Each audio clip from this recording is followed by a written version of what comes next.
Hello students, very good morning, नमस्कार, सुप्रभात। Welcome to MSG institute. MSG institute में आपका बहुत बहुत स्वागत है और स्टार्ट करते हैं आज का लेक्चर क्लास 12th मैथमेटिक्स के लिए। And I am saying this lecture is specially dedicated to Hindi medium students who are studying in class 12th maths. So चलिए स्टार्ट करते हैं बेटा। आज हमारी फर्स्ट क्लास स्टार्ट हो रही है मैथ की। सो देखते हैं कौन सा चैप्टर है। This chapter is first, unit first, संबंध एवं फलन, रिलेशंस एंड फंक्शंस। तो यूनिट फर्स्ट के बारे में पढ़ेंगे आज, संबंध के बारे में पढ़ेंगे, फलन के बारे में पढ़ेंगे और क्या होता है ये संबंध, क्या होता है फलन, इसका ऑपरेशन करेंगे इस यूनिट फर्स्ट में। तो चलिए बेटा स्टार्ट करते हैं। तो हमें इस चैप्टर 1 में क्या पढ़ना है पहले देख लेते हैं। तो बेटा चैप्टर 1 में पढ़ना है पहले संबंध के बारे में। ये संबंध क्या होता है, ये संबंध क्या होता है बेटा। रिलेशन, वो मेरे रिलेशन में है, मेरा उससे रिलेशन है, मम्मी पापा का रिलेशन है, टीचर स्टूडेंट का रिलेशन है, कोरोना और वैक्सीन का रिलेशन है। तो बेटा रिलेशन के बारे में तो हम जानते हैं कि संबंध क्या होता है, ओके। और कोविड-19 का 2019 से संबंध है, कोविड-19 का चाइना से संबंध है। तो संबंध के बारे में हम बहुत अच्छे से जानते हैं कि संबंध क्या होता है, ठीक है बेटा। तो रिलेशन, संबंध, वही जो आप संबंध अपनी सोशल लाइफ में देखते हैं वही संबंध यहाँ पे है, लेकिन कुछ अलग तरीके का संबंध होगा मैथमेटिक्स में। तो कुछ मैथमेटिक्स टाइप का ही संबंध होगा। तो बेटा संबंध के बारे में तो हम जानते हैं कि संबंध क्या होता है, ओके। उनसे मेरा नाना जी का संबंध है, नानी जी का संबंध है, ब्रदर का संबंध है, या फिर बहन का संबंध है, माता का संबंध है, पिता का संबंध है, ओके। और डेंगू का मच्छर से संबंध है, सिंपली। तो हम जानते हैं कि संबंध क्या होता है, ठीक है बेटा। तो इस चैप्टर में हम पढ़ने वाले हैं संबंध के बारे में। तो संबंध के बारे में पढ़ेंगे, संबंध क्या होता है। फिर हम संबंध के प्रकार के बारे में पढ़ेंगे कि संबंध के कौन कौन से टाइप होते हैं, जो आपके 12th के सिलेबस के अकॉर्डिंग हम कवर करेंगे। फिर हम आएंगे फलन, फलन क्या होता है और फलनों के प्रकार कितने होते हैं, टाइप ऑफ फंक्शंस। फिर आएंगे हम कॉम्प्लेक्स या कंपाउंड फंक्शन पे, संयुक्त फलन बोलते हैं इसको। और नेक्स्ट टॉपिक होगा द्विआधारी संक्रियाएं या द्विचर संक्रियाएं, ठीक है बेटा। तो टोटल यहाँ पे 4 टॉपिक्स होंगे इस चैप्टर में आपके। पहले हम रिलेशन के बारे में, संबंध के बारे में पढ़ेंगे, उसके बाद हम फलन और फलनों के प्रकार के बारे में पढ़ेंगे, फिर संयुक्त फलन के बारे में पढ़ेंगे और फिर द्विआधारी संख्याओं के बारे में पढ़ेंगे। तो बेटा नॉर्मली एग्जाम में आने वाले टॉपिक, संबंध से क्वेश्चंस आता है, संयुक्त फलन से क्वेश्चंस आता है और द्विआधारी या द्विचर संक्रियाओं से क्वेश्चन आता है। तो इन तीनों को अच्छे से पढ़ने वाले हैं, पढ़ेंगे इसको भी, टाइप्स ऑफ फंक्शन को भी पढ़ेंगे, लेकिन क्वेश्चन यहाँ से बनता है, ठीक है बेटा, फाइन। तो चलिए जो मैथमेटिक्स का संबंध है अब उसकी तरफ ट्रैवल करते हैं, देखते हैं क्या होता है संबंध, what is the definition of संबंध, और देखते हैं ये संबंध है क्या। बेटा ये वाला चैप्टर जो क्लास 12th में है, संबंध एवं फलन, ये आप 11th में पढ़ चुके हो। 11th में आई थिंक शायद 1 या 2 चैप्टर था, ये फर्स्ट या सेकंड में से कोई चैप्टर था। 11th में आप पढ़ के आ चुके हो इसको इनिशियली, ठीक है बेटा। स्टार्टिंग हो चुकी थी 11th में, तो आपने थोड़ा सा पढ़ा हुआ है, बट किसी ने नहीं पढ़ा अच्छे से। So don't take any type of tension, कोई टेंशन लेने की ज़रूरत नहीं है, कोई चिंता करने की ज़रूरत नहीं है। सब कुछ अच्छे लेवल से हम करेंगे यहाँ पे, लेकिन 12th के सिलेबस को कवर करते हुए, because you are right now studying in 12th, okay. आप अभी 12th में पढ़ रहे हो, तो हम 12th के बारे में बात करेंगे, ठीक है बेटा। स्पेशली मैं हिंदी ही यूज़ करूँगा, okay. I will try to use English at least, minimum से मिनिमम मैं यूज़ करूँगा, ठीक है बेटा। बट फिर भी थोड़ा जो लैंग्वेज है उसका फ्लो कहीं ना कहीं फील होता है, ओके। तो चलते हैं बेटा लेक्चर 1 में, आपके अध्याय 1 में जो संबंध और फलन है इसके बारे में देखते हैं। तो हमने बात की संबंध के बारे में। बेटा संबंध के बारे में तो हमें पता है कि संबंध या रिलेशन क्या होता है, ठीक है। मैंने आपको भी बहुत सारे एग्जाम्पल दिए। जो पंखे का है वो हवा से संबंध है, कंप्यूटर का जो है ऑनलाइन क्लासेस से संबंध है, मोबाइल का गेम से संबंध है, मोबाइल का बैटरी से संबंध है, ठीक है बेटा। तो सिंपल किसी बच्चे का उसके मम्मी पापा से संबंध है। तो ये संबंध है। अब इसी संबंध को मैथ्स की लैंग्वेज में जानते हैं कि मैथ्स में ये संबंध क्या होता है। तो बेटा क्या होता है ये संबंध, देखते हैं। तो बेटा संबंध क्या होता है, सोशली तो आप जानते हैं, और अब हम जानेंगे मैथ की लैंग्वेज में कि मैथ्स की लैंग्वेज में संबंध क्या होता है। तो बेटा ध्यान से समझेंगे और समझ के अच्छे से अपने माइंड में सेट करेंगे, और माइंड में सेट करने के बाद आपको समझ आएगा। क्लास नोट्स फिर आपको दिए जाएंगे, क्लास नोट्स से भी समझ के आप अपनी नोटबुक में नोट करेंगे। ठीक है बेटा, रटना नहीं है कुछ भी चीज़, हर चीज़ समझनी है, और हर चीज़ अच्छे से समझ में आ जाएगी तो एक अलग ही इंटरेस्ट होगा, एक अलग ही एक्साइटमेंट लेवल होगा कि हाँ मुझे ये आज संबंध समझ आ गया है। ठीक है बेटा, तो चलिए स्टार्ट करते हैं। मैथ्स में संबंध क्या होता है बेटा? संबंध एक कथन होता है, संबंध एक कथन होता है, और जो जो अवयव इस कथन की पालना करते हैं, जो जो अवयव इस कथन को फॉलो करते हैं वो संबंध में होते हैं, और जो जो अवयव इस कथन की पालना नहीं करते हैं वो संबंध में नहीं होते हैं। ठीक है बेटा, इसको संबंध बोलते हैं। तो बेटा संबंध क्या होता है लिख लेते हैं यहाँ पे। ठीक है बेटा जी, रटने की जरूरत नहीं है, संबंध ऐसे लिखो या फिर ऐसे लिखो। ठीक है, संबंध एक कथन होता है, संबंध एक कथन होता है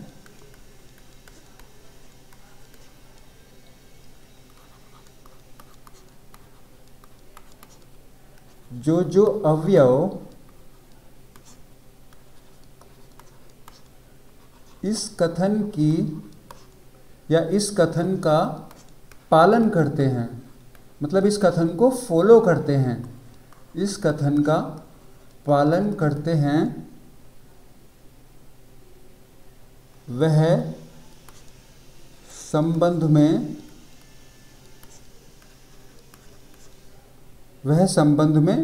होते हैं। ठीक है बेटा, अभी संबंध एक कथन होता है बेटा, कथन एक वर्ड है यहाँ पे, बहुत ही ये पर्टिकुलर इसी से बस यही संबंध क्या होता है, एक कथन होता है, और जो जो अवयव इस कथन का, किसका, जो संबंध वाला कथन है, जो जो अवयव, जो जो कंपोनेंट इस कथन का पालन करते हैं वो संबंध में होते हैं। और आगे क्या कर सकते हैं, जो अवयव इस कथन का पालन नहीं करते हैं तो वो संबंध में नहीं होते हैं। सिंपल, जो अवयव इस कथन का, किस कथन का, संबंध वाला जो कथन है, जो अवयव इस कथन का पालन नहीं करते हैं। ठीक है बेटा, हैंडराइटिंग पे मत जाना, समझने पे जाना, वो आप खुद नोट कर लोगे, मैं आपको बोल बोल के बता रहा हूँ। नहीं करते हैं वह संबंध में नहीं होते हैं, वह संबंध में नहीं होते हैं।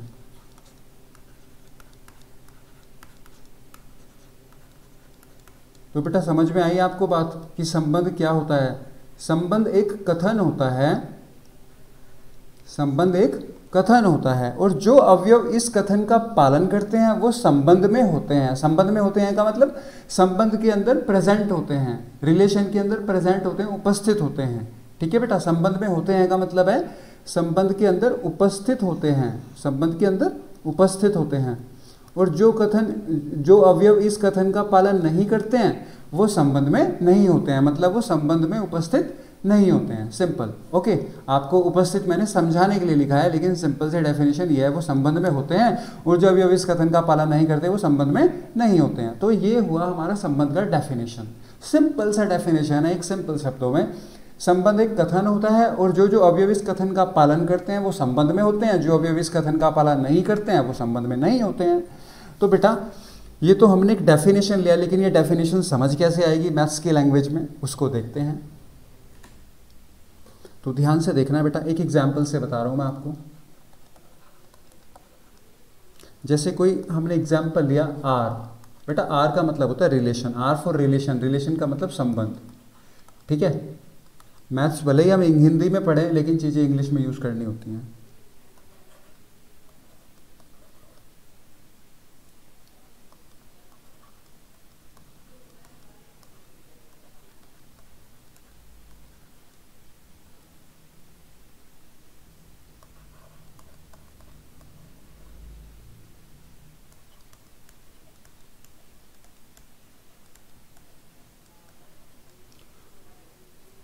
ओके देखो बेटा, ये एग्जाम्पल लिया मैंने, आर इक्वल ये क्या होता है, ये बेटा समुच्चय का साइन होता है, ठीक है, कर्ली ब्रैकेट समुच्चय का साइन है। ये आर कोई समुच्चय है जिसमें दिया हुआ है x comma y such that x greater than y and x y belong to A. और ए क्या है बेटा, ए एक समुच्चय है, ए एक सेट है किसका, 1 2 3 4 5। ए के अंदर क्या प्रेजेंट है, 1 2 3 4 5। अब क्वेश्चन का मीन समझते हैं क्या है बेटा, R equal x comma y. R का रिलेशन किससे है, एक्स और वाई से रिलेशन है, लेकिन किस तरह से है, इसका मतलब होता है बेटा इन दो बिंदी का मतलब ध्यान से समझना, ये पूरे इसमें यूज होगा। इसका मतलब होता है सच दैट, क्या होता है, सच दैट, ठीक है, इसको सच दैट बोलेंगे, या फिर इस प्रकार, ओके, इस प्रकार। क्लियर बेटा, या तो दो बिंदी से डिनोट करते हैं, या फिर कहीं कहीं पे ये एक, या तो इससे डिनोट होगा दो बिंदी से, या फिर एक डंडे से डिनोट होगा। मैं यहाँ पे लिख देता हूँ, या तो दो बिंदी से डिनोट होगा या फिर एक डंडे से डिनोट होगा। ये सच दैट या इस प्रकार, इस तरह से डिनोट करते हैं यहाँ पे, ठीक है बेटा। तो एक बार अच्छे से समझ, या तो दो बिंदी या एक डंडा लगा होगा, सिंपल, ठीक है, आई के जैसा। सो आर इक्वल सेट के अंदर लिखा हुआ x comma y such that x y इस प्रकार है कि एक्स वाई से बड़ा है, x greater than y, x y से बड़ा है। और एक्स और वाई किससे बिलोंग करते हैं बेटा, इसका मतलब होता है बिलोंग्स, इसका मतलब होता है बिलोंग्स टू। आपने पढ़े होंगे, सब पढ़ के आए हो आप, ये 9th 10th में 11th में पढ़ा दिए जाते हैं, सिखा दिए जाते हैं कि इसका मीन्स बिलोंग्स टू है। एक्स वाई बिलोंग्स टू ए, मतलब एक्स और वाई का संबंध किससे, ए से है, तो बेटा एक्स वाई बिलोंग्स टू ए। समझ आया, एक्स वाई बिलोंग्स टू ए, कि एक्स वाई का संबंध किससे होना चाहिए, ए से। जो ए में है वही एक्स और वाई की वैल्यू होगी, इसका मतलब ये है, ठीक है बेटा। तो मैं एक ही बार समझा रहा हूं अच्छे से, ताकि बार बार मैं क्वेश्चन में इस चीज को रिपीट ना करूं। R equal x comma y, x और वाई इस तरह से है कि x greater than y, x y से बड़ा होगा। और एक्स वाई किससे बिलोंग करते हैं, ए से। बेटा ए एक सेट है 1 2 3 4 5 का, जिसमें 1 2 3 4 5 प्रेजेंट है, ठीक है, एक समुच्चय है। ओके बेटा, इसको क्या बोलते हैं, समुच्चय, हिंदी में सेट बोलते हैं, सेट समुच्चय।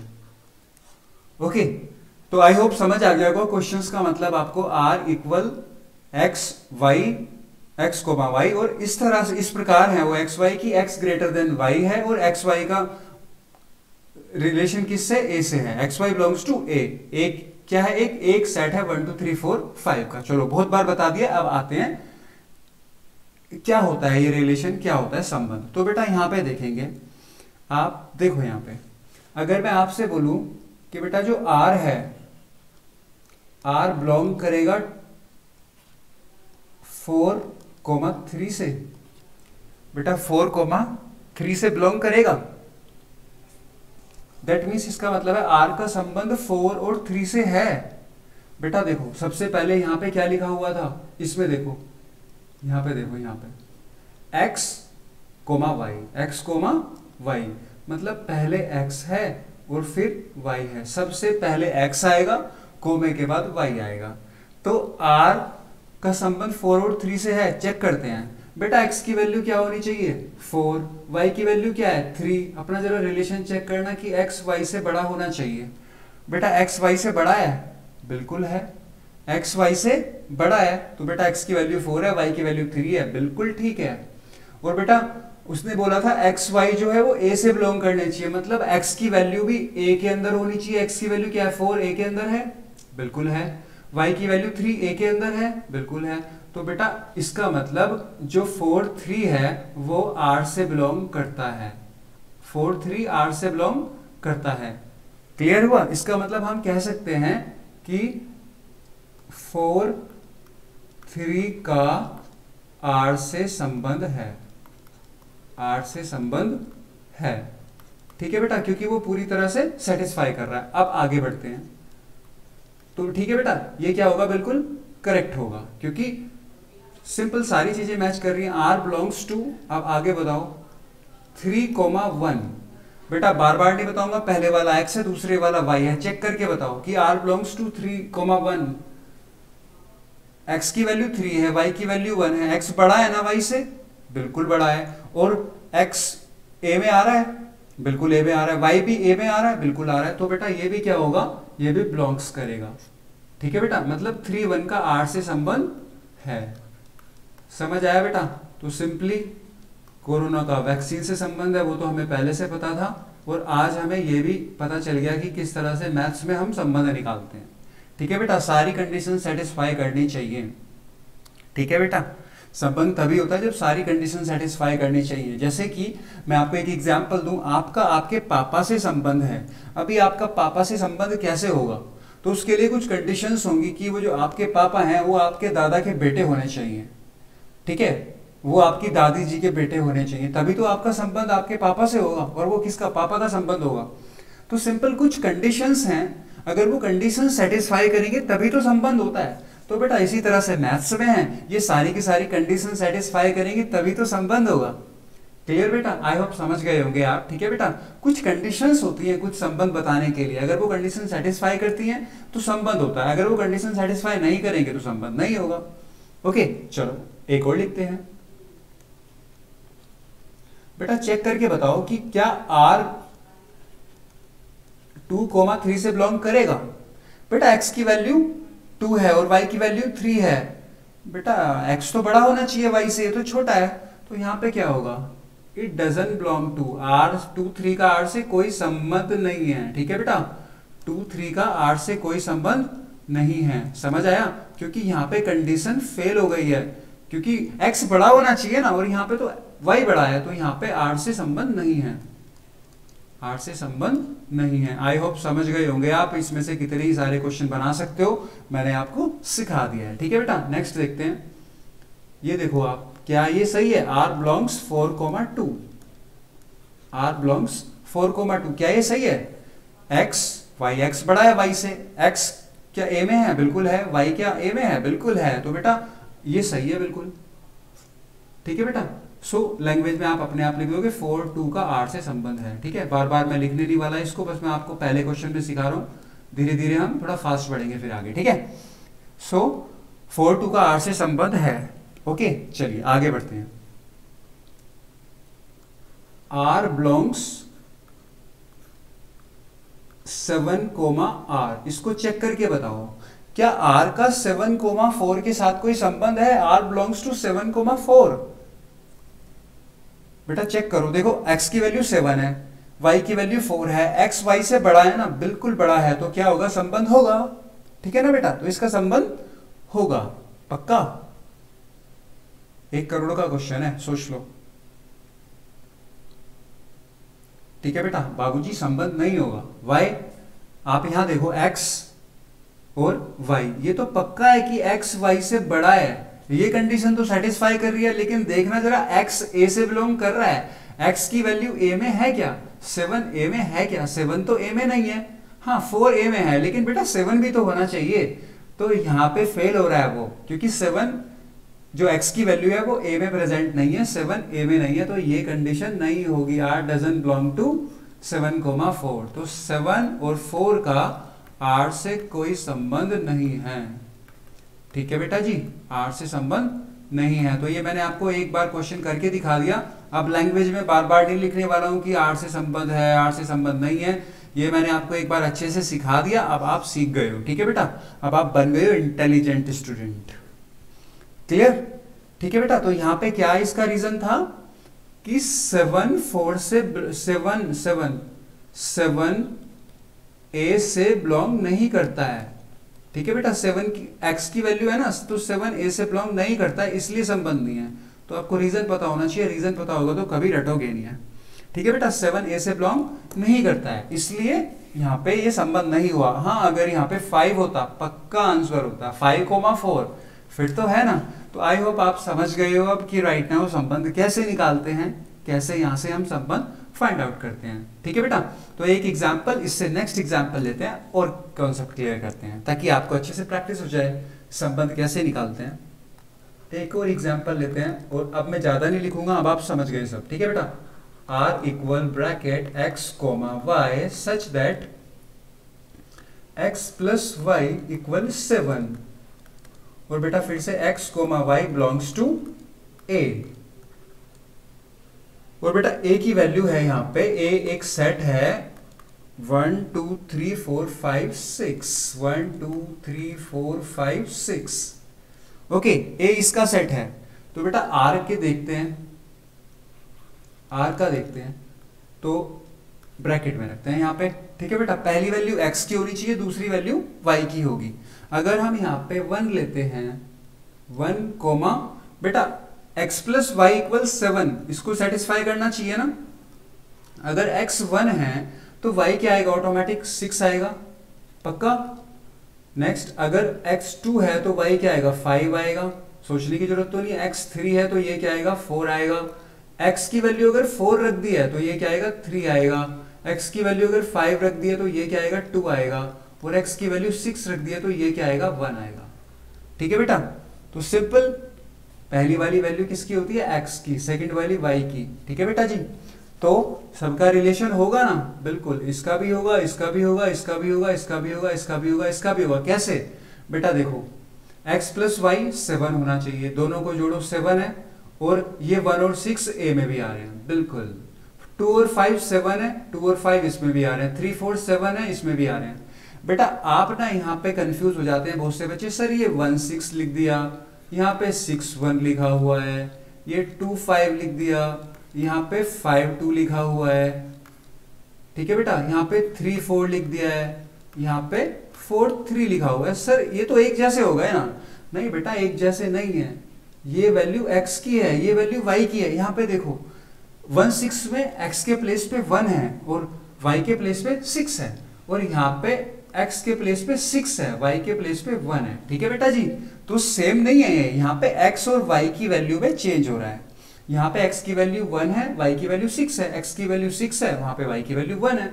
यहाँ पे x की वैल्यू 2 है तो y की वैल्यू 5 आई है, यहाँ पे x की वैल्यू 5 है तो 2 है। तो बेटा ये डिफरेंट है, ओके, इनमें कंफ्यूज नहीं होना, ये इस तरह से चेंज होते हैं क्योंकि x और y की डिफरेंट डिफरेंट वैल्यू होती है। ठीक है बेटा, तो ये हुआ आपका रिलेशन। अच्छा, अगर मैं आपसे बात करूं कि बेटा तो r तो इससे बिलोंग कर रहा है, ठीक है, तो यहाँ पे तो ये संबंध होगा, तो बेटा इन सब का r के साथ संबंध होगा। अच्छा, अगर मैं आपसे पूछूं r बिलोंग्स टू 0,7, क्या ये सही है?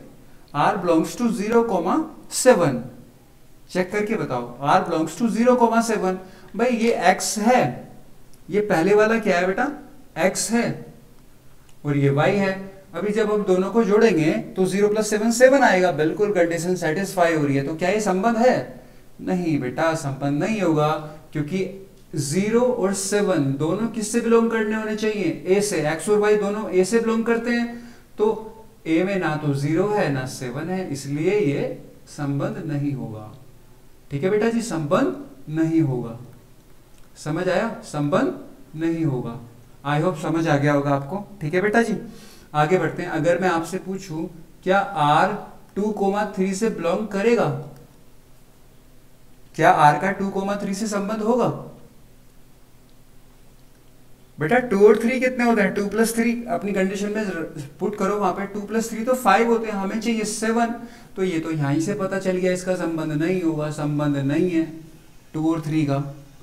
क्लियर, आई होप समझ आ गया। ठीक है बेटा जी, इसका रीजन क्या था कि 0 और 7 a में उपस्थित नहीं है, a में नहीं है। ठीक है बेटा जी, a में प्रेजेंट नहीं है, तो इसलिए वो संबंध नहीं होगा। यहाँ पे 2 और 3 5 होते हैं, हमें चाहिए 7, इसलिए यहाँ पे भी संबंध नहीं होगा। हाँ, इन सब के साथ संबंध होगा, क्योंकि ये सारी चीजें सेटिस्फाई कर रही है यहाँ पे। ठीक है बेटा, और हम कैसे निकालते हैं वो मैंने सिखा दिया है कि किस तरह से सारे संबंध निकल सकते हैं। बस वो कंडीशन सेटिस्फाई करने चाहिए। दो ही जगह हमें देखना है, एक तो ये वाली कंडीशन देखनी है और एक ये वाली कंडीशन देखनी है। ठीक है बेटा, x + y 7 देखना है, और वो जो x और y की वैल्यू है वो a में प्रेजेंट होनी चाहिए, वो समुच्चय a में प्रेजेंट होनी चाहिए। ठीक है बेटा जी, आई होप क्लियर हो गया होगा। एक और एग्जाम्पल से देखते हैं ताकि और अच्छी प्रैक्टिस हो। एग्जाम्पल, ठीक है बेटा, अब तो आपको मुझे लगता है कि बिल्कुल क्लियर हो गया होगा। x, y such that x गुना y, x × y = 24, x, y belongs to a। सही है बेटा, वही पुरानी चीजें। और a कहां पे वेरी करता है बेटा, a वेरी करता है 1 2 3 4 5। अब बेटा ये जाएगा यहाँ पे ऐसे 18, 19, 20 तक। ए कहाँ तक वेरी करता है? 1 से लेके 20 तक वेरी करता है। ठीक है बेटा, ए में जो होंगे 1 से लेके 20 तक सारी की सारी काउंटिंग होंगी ए के अंदर। ठीक है बेटा जी, तो अब देखते हैं इसके रिलेशन क्या होंगे।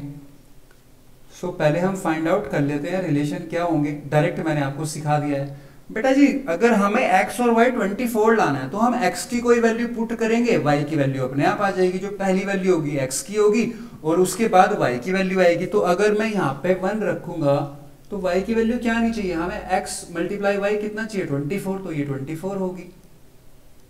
ठीक है बेटा, ये 24 होगी। अगर मैं 2 रखूंगा तो ये 12 होगी। अगर मैं 3 रखूंगा तो ये 8 होगी। अगर मैं 4 रखूंगा तो ये 6 होगी। अगर मैं 8 रखूंगा, समझ रहे हो ना बेटा? देखो 4 के बाद 5 तो आएगी नहीं, क्योंकि 5 से पूरा पूरा नंबर नहीं आएगा। ठीक है बेटा, क्लियर? 5 से पूरा पूरा नंबर नहीं आएगा, लेकिन 5 के बाद 8 नहीं आएगी, 6 आएगी, है ना? ओके, तो 6, 4। ठीक है बेटा, 6, 4। उसके बाद 8, 3 और 8 के बाद 12, 2। 12, 2। ठीक है बेटा, 12, 2 और उसके बाद 24। अगर x की वैल्यू 24 रखेंगे तो 1 आएगी। तो बेटा ये इसके केसेस बन गए हैं कंडीशन के अकॉर्डिंग। तो हम देखेंगे क्या इनसे इनका रिलेशन है। बेटा चेक करते हैं, 2 और 12 को चेक करते हैं। जब इनके मल्टीप्लाई करेंगे तो क्या आएगा? 24।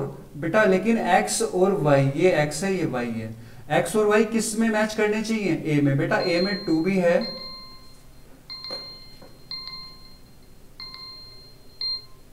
बेटा a में 2 भी है और a में 12 भी है, दोनों मैच कर रहे हैं, तो ये भी होगा। 3 8 जा 24, ये x है ये y है, तो बेटा 3 8 जा 24 और a में ये 3 भी है और 8 भी है, ये भी होगा। 4 6 जा 24, 4 6 24, 4 भी है और 6 भी है a में, ये भी होगा। बेटा x की वैल्यू, अब यहाँ पे देखो कंफ्यूजन, ये x है ये y है, ये x है ये y है। बेटा यहाँ पे x की वैल्यू 4 थी तो y की वैल्यू 6 आई, यहाँ पे x की वैल्यू 6 है तो y की वैल्यू 4 आई है। ठीक है, सेम नहीं है, पहले क्वेश्चन की तरह मैंने बता दिया है। तो बेटा 6 4 जा 24 और 6 और 4 इसमें है तो ये भी होगा। 8 3 या 24, 8 और 3 दोनों में है, दोनों इसमें, ये भी होगा। 12 2 या 24, ये तो इसमें भी है तो ये भी होगा। अब देखते हैं बेटा 1 और 24, 1 और 24 भी तो यही होगा, 24 होगा।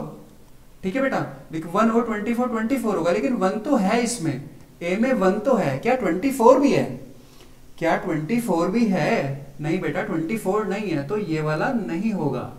इसी तरह सेम बेटा 24 बन जा 24 एकम 24 होगा, लेकिन बेटा 1 तो है इसमें, y की वैल्यू तो है 1, लेकिन 24 नहीं है, तो ये भी नहीं होगा। समझ आया बेटा?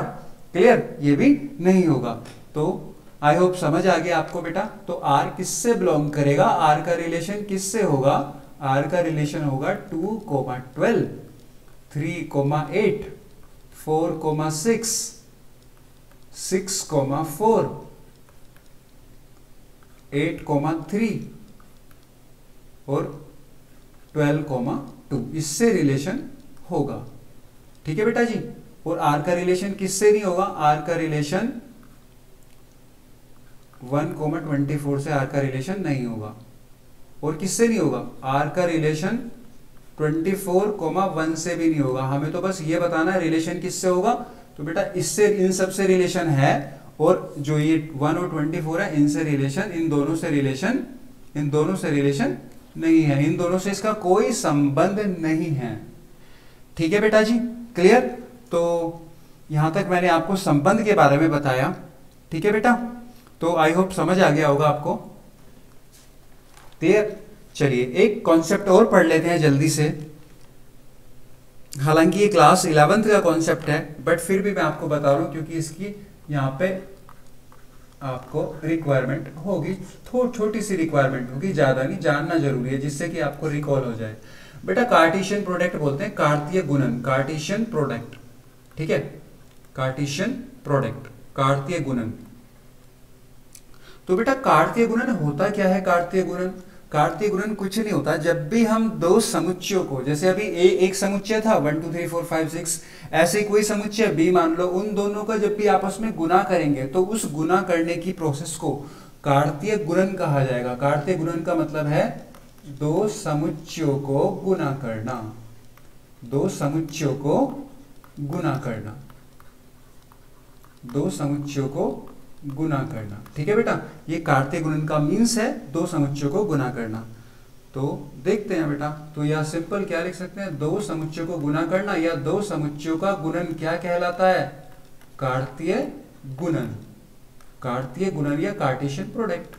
ठीक है बेटा, चलिए तो देखते हैं क्या होता है। हम ए कोई सेट लेते हैं, समुच्चय लेते हैं जिसमें 3 एलिमेंट हैं 5 6 7। इसी तरह से हम बी कोई समुच्चय लेते हैं जिसमें 2 एलिमेंट हैं m, n। ठीक है बेटा, तो हम इनका कार्तीय गुणन करेंगे a cross b। a cross b का मतलब होगा a तथा b का कार्तीय गुणन, a तथा b का कार्तीय गुणन, a तथा b का कार्तीय गुणन। ठीक है बेटा, अभी a तथा b का कार्तीय गुणन कैसे करते हैं इसको, तो इसको a तथा b के कार्तीय गुणन को हम शो करते हैं n a क्रॉस b से, n a क्रॉस b। ठीक है बेटा जी, a क्रॉस b। और n a क्रॉस b क्या होता है, ये होता है बेटा a तथा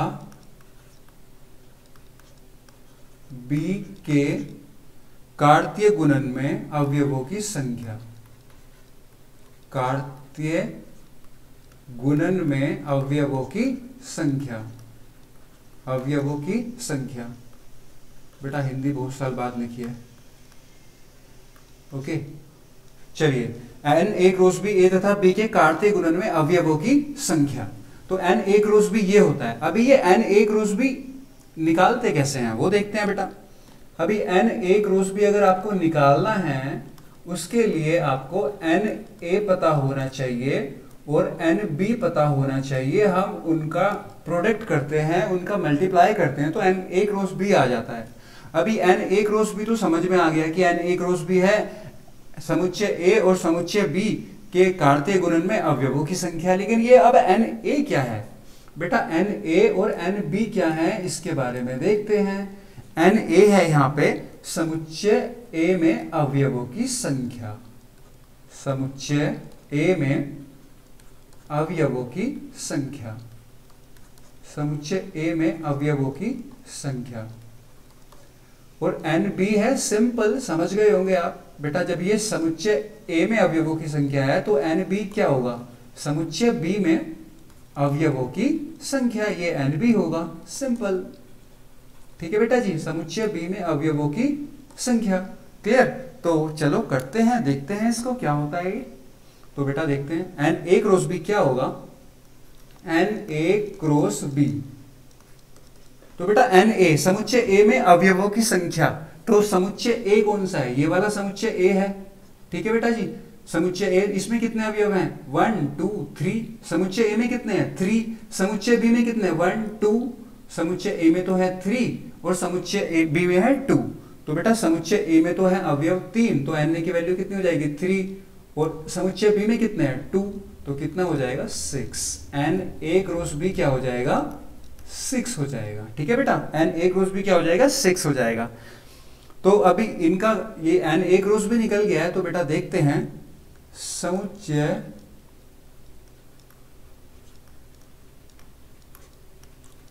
a तथा b के अवयवों का कार्तीय गुणन। तो बेटा कार्तीय गुणन करते हैं इनका और देखते हैं क्या रिजल्ट आता है। समुच्चय A कौन सा था बेटा 5, 6, 7। ठीक है बेटा जी, और समुच्चय B कौन सा था M, N।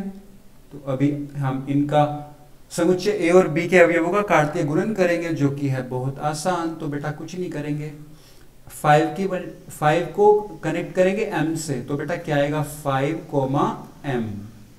ठीक है, फिर 5 को कनेक्ट करेंगे N से, क्या आएगा 5, N। ठीक है बेटा, फिर 5 को कर दिया ना M से भी और N से भी। अब किसकी बारी है 6 की बारी है। आगे आप समझ गए हो, है ना बच्चों का खेल। 6, N। ठीक है बेटा, 6 हो गया। आगे 7 की बारी है, फिर 7 6 का काम खत्म हो गया दोनों से, तो 7 कोमा m और 7 कोमा n, 7 कोमा n। तो बेटा ये सारे समुच्चय a और b के अवयवों का हमने कार्तीय गुणन कर लिया, और उसमें कितने अवयव आए देखते हैं। एक ये वाला, 2 3 4 5 6, तो टोटल 6 अवयव आए ना। मैंने क्या कहा था कि इसमें कितने अवयव होंगे, 6। ठीक है बेटा जी, कितने अवयव होंगे, 6 होंगे। आई होप समझ गए होंगे आप ये कार्तीय गुणन क्या प्रोडक्ट है। ओके बेटा, इसका क्या मीन्स है। तो इस तरह से हम समुच्चय ए और बी का कार्तीय गुणन निकाल सकते हैं। ठीक है बेटा जी, क्लियर। ओके, सो आप सोच रहे होंगे सर संबंध की बात कर रहे थे, रिलेशन की बात कर रहे थे, लेकिन फिर कार्तीय गुणन में आ गए, ऐसा क्यों। बेटा थोड़ा सा जानना जरूरी है, वापस से हम संबंध पे ही मूव करने वाले हैं। ठीक है बेटा, तो अभी हमने कार्तीय गुणन के बारे में पढ़ा, तो बेटा यहां से एक छोटा सा फॉर्मूला, बहुत प्यारा सा फॉर्मूला निकलेगा। समुच्चय ए से बी में बेटा कार्तीय गुणन करेंगे तो कुछ ना कुछ रिलेशन होगा इनका।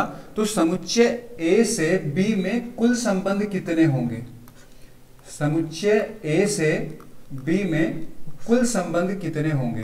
तो बेटा समुच्चय ए से बी में ऐसे लिखते हैं, ए से बी में, समुच्चय ए से बी में कुल संबंध कितने होंगे, ये होता है 2 की power n a cross b, ये फॉर्मूला होता है।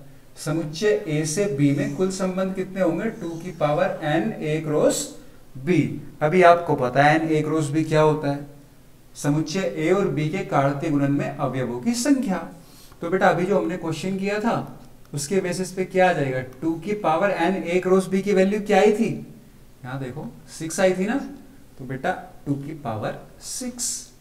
समुच्चय ए से बी में कुल कितने संबंध होंगे, इस क्वेश्चन के अकॉर्डिंग जो हमने क्वेश्चन बनाया था ये 5 6 7 mn वाला, तो 2 की पावर 6 संबंध होंगे। टोटल कितने होंगे, 2 की पावर 6 होगी संबंधों की संख्या।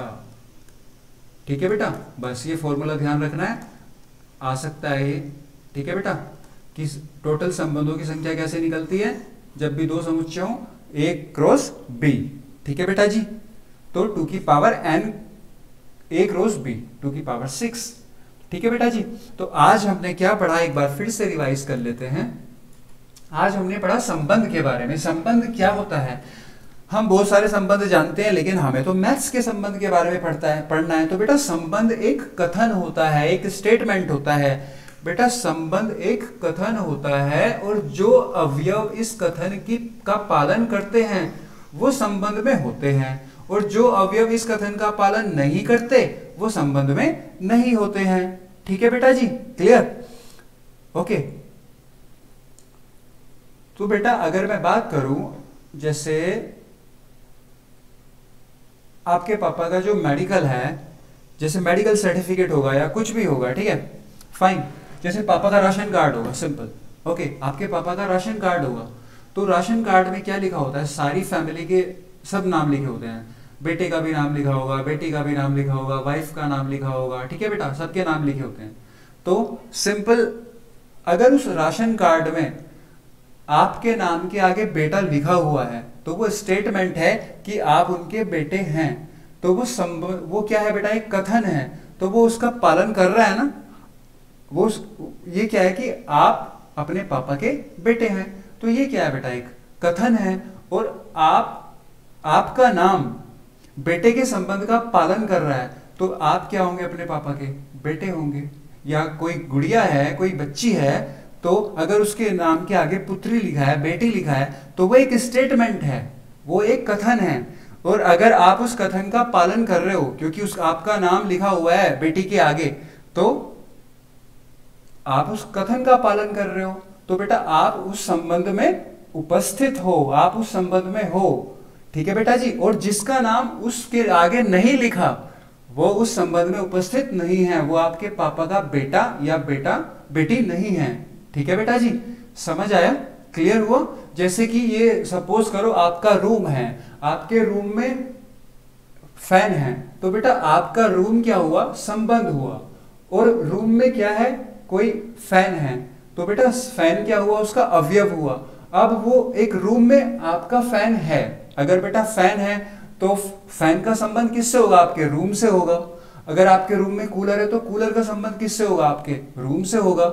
लेकिन अगर किसी और के घर में एसी लग रहा है और आप कहो कि नहीं मेरे घर में एसी लग रहा है, मेरे रूम में एसी लग रहा है, नहीं बेटा ये गलत है, क्योंकि वो आपके रूम के अंदर नहीं है। तो आपका रूम क्या है, संबंध, और आपका फैन या आपकी बुक, आपका टेबल, आपका मोबाइल, वो क्या है, अवयव। ठीक है बेटा जी, तो वो तो पालन करेंगे, तो वो सब किस में होंगे, संबंध में होंगे। लेकिन जो बाहर वाले का किसी दूसरे का एसी है वो संबंध में नहीं होगा, क्योंकि वो आपके रूम से कनेक्ट नहीं है, वो आपके रूम से बिलोंग नहीं करता।